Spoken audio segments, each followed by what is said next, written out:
So as I delve into my new DSLR and I begin to learn about my interest in photography, I have come across some technical terms that for some may be double Dutch, or you might not just understand them, and to many people they are completely new terms when you enter into photography. Now whilst I'm aware of some of these terms, I am also learning these myself as I progress, and therefore I will create videos and posts around my findings basically as I progress. Now you might be thinking to yourself, well, why am I making these videos and these posts? Well, these posts and these videos, of course, are to help anybody else who's new into the world of photography, or even to help or even basically to help remind myself of what I have learned as I progressed into the world of photography.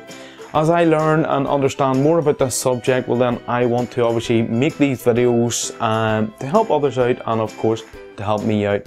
Now in this initial series of videos, I'm going to look at covering some of the technical terms, basically to get the grips of photography and trying to explain what they are through my eyes and how I understand these for photography. Now in this first video, it's aperture we're looking at, and this is known as one of the 3 pillars of photography. Now the 3 pillars of photography are aperture, then you have your ISO, which is going to come in a future video, and then of course you have your shutter speed. Again, this is going to come in a future video and a blog post. Now down to the actual aperture itself, what exactly is aperture when it comes to terms of photography? Now in simple terms, aperture is basically, it's the size of the opening of your camera lens whenever you're taking a picture, or alternatively within a video on a DSLR. Now this basically directly affects the amount of light that passes through the hole, so the smaller the hole, the less light that's going to pass into the camera. Now I find this easier to understand if you consider your eyeball, and basically every camera that we know of today is designed a lot like the human eye. Now the cornea is like our lens. This basically gathers the light and directs it through our iris, and dependent upon the amount of light entering into the eye, the pupil or the aperture will open or close, basically controlling the size of the pupil, which in turn will regulate the amount of light that's being passed into the eyeball onto the retina, which would be the sensor or the film, and obviously the image that you then see. So the aperture setting is what you set to set the size of this hole, and the larger the hole or the aperture that you set, the more light that you're going to let through the hole and onto the sensor or film. And likewise, the smaller the hole, then the less light is going to be passed through into your camera sensor. So basically when you finally hit the shutter release button, your camera will open this small hole or the aperture that only allows a certain amount of light through into the camera sensor, and basically it'll catch a glimpse of the image. Now to give you a live example of this, what I'm going to do is I'm going to go over live onto my computer screen, and I'm going to show you this effect on changing the aperture and what it has on your actual shot. I can show you this live through my computer screen, so we're going to hop over there now and I'm going to show you me changing the aperture settings of my camera, and you'll see the difference that this makes.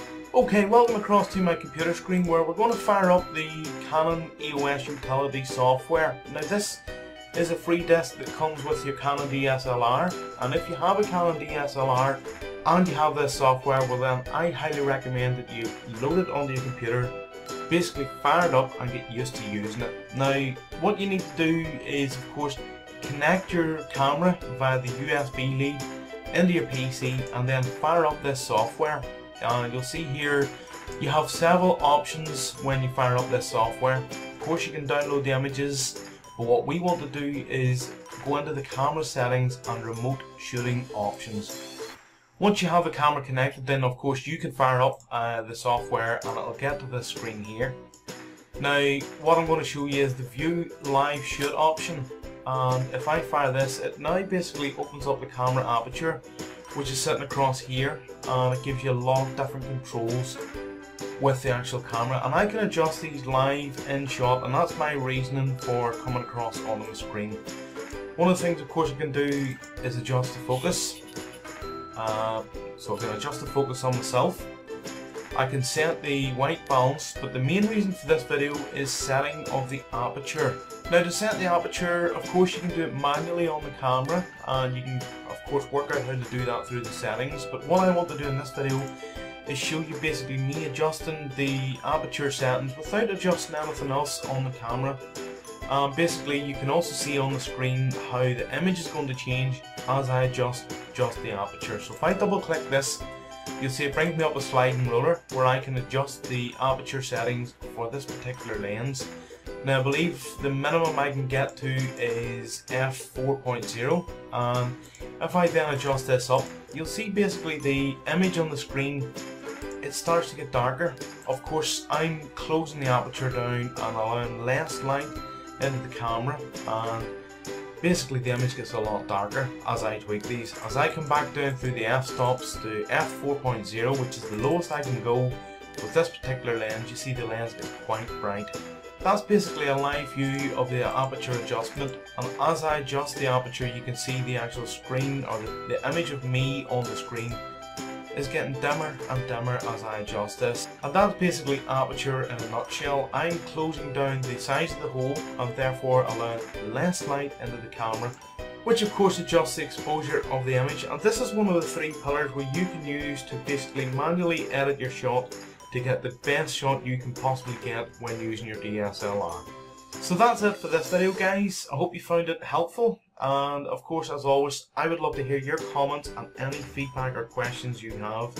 Additionally, what I would also love is if you would subscribe to this YouTube channel, and of course like the video, because I'll be uploading more great videos just like this one. And if you find this one helpful, well then watch out for my next videos, and the best way to know about that is by being subscribed to my YouTube channel. My name's Chris Cole, thanks a lot for watching, and I'll speak to you soon.